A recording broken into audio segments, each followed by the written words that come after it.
me your personal history. Did the relationships in the past make you happy? Did they bring you the ultimate happiness that you were looking for in the past? Why do you think this one's going to be different? What did you finally find, Mr. Right? You finally, no, after all these years, after all these losers, I finally found the self-existent Mr. Right out there. Self-existent means out there just waiting for me like an Easter egg, waiting for me to find him or her. You see, and that's not where your happiness is. Your happiness isn't in Mr. Right or Ms. Right. It isn't in the new car. It isn't in the next bump up on the corporate ladder, in whatever your corporate ladder is. See, it's not out there. It's not external. The happiness isn't coming from anything external. It doesn't have the capability. So how is it actually that we think that somebody else is going to make us happy?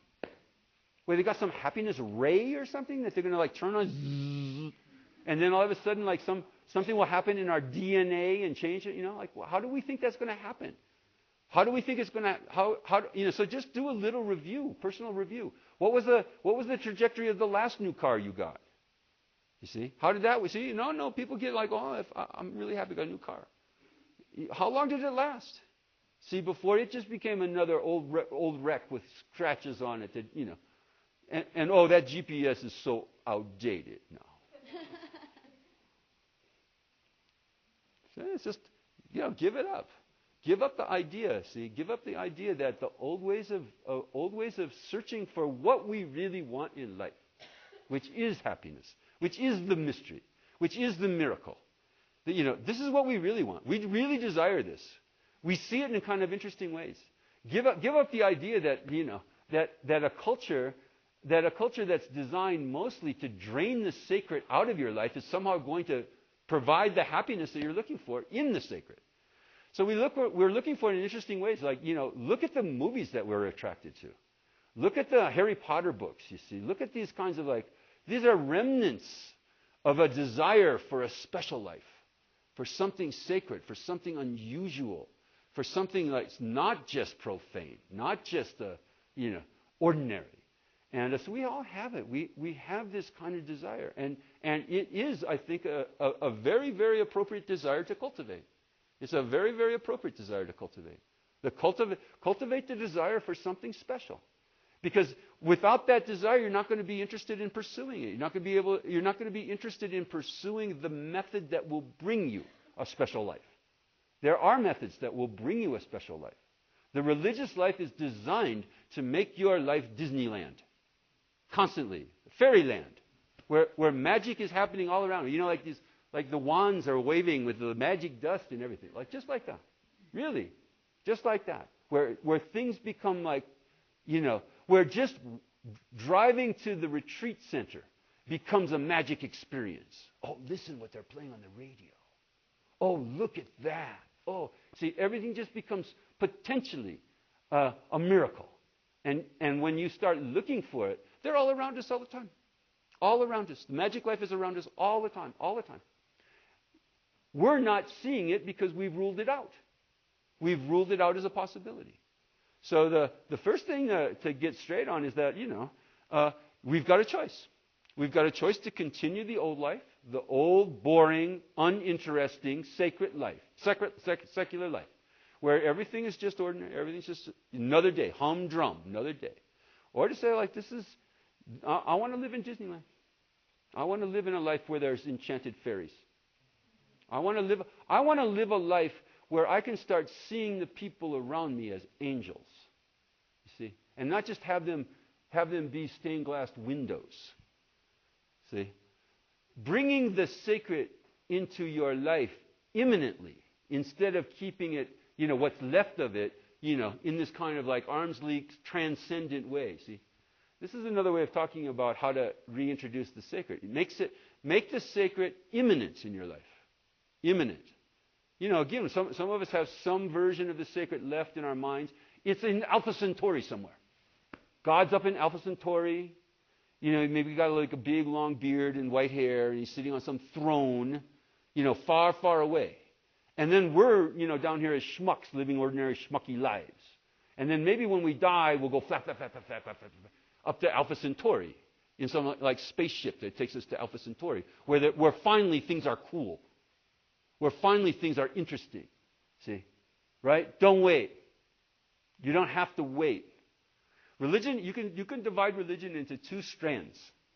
Religion has always had that one strand, that transcendent strand, that you have to get out of the world in order to find the sacred. That you have to, kind of transcend the world in order to find the sacred. But there's always been the other strand, that the sacred is immanent, that the sacred is findable in our seemingly ordinary lives. And that's the one that we're pursuing here. See? That's the one that we're gonna train ourselves in. We're going to train ourselves in the way of the method that would start to try to discover the sacred in the ordinary. Because the ordinary isn't ordinary. Naturally, intrinsically, inherently. The ordinary is potential. What we're seeing as the ordinary is an interpretation. It's just an interpretation. And it doesn't have to be interpreted that way. It could be interpreted differently and therefore function differently. Therefore be differently. See, we're all just accessing the world through our subjective apparatus, right? Through our subjective nobody has an objective view of the world. Is there anyone in this room who has an objective view of the world that isn't being filtered through your subjectivity, through your opinions, through your, kind of viewpoints, through your POV, as they say in LA, right? Okay? Right? Point of view, for those of you for the hayseeds. Okay? Yeah? Is there anybody in this room who somehow can claim that you have an objective bead on reality? See, we're all just filtering reality through our subjective apparatus, through all the things that cause us to, all the conditioning, all the various conditioning. We are forced to see the world the way we do. That can change. How?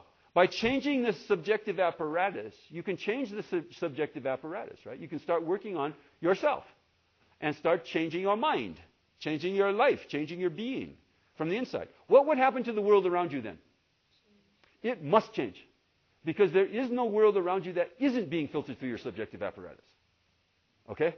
There's nobody in this room who can honestly say that you have access to the world objectively. Everyone is imprisoned in their subjectivity. Okay? And the world around us appears to us because of the way we are. Okay? Yes? You're all supposed to be nodding. This is truism nowadays, isn't it? It's a truism. They teach this in the schools nowadays. They teach that everything's relative, everything's conditioned, everything's perspective, right? So if you change your perspective, what have you done to the world? Your world, which is the only world you know, which is the only world there is for you. See? So you change your perspective. If you want magic in your world, you've got to change you. You don't say, wait, well, where's the magic? I won't see any magic. See? There's no mystery. There's no mystery out there objectively existing behind some rock that I can discover. See? Because things aren't working that way. You want to find mystery in your life, you have to change you and your perspective on life. And allow for the possibility that the thing that you were formerly interpreting through your subjective apparatus as ordinary and usual and normal is in fact a mystery, is in fact a miracle, is in fact the eruption of the sacred into your life. And just start trying, see? Start trying.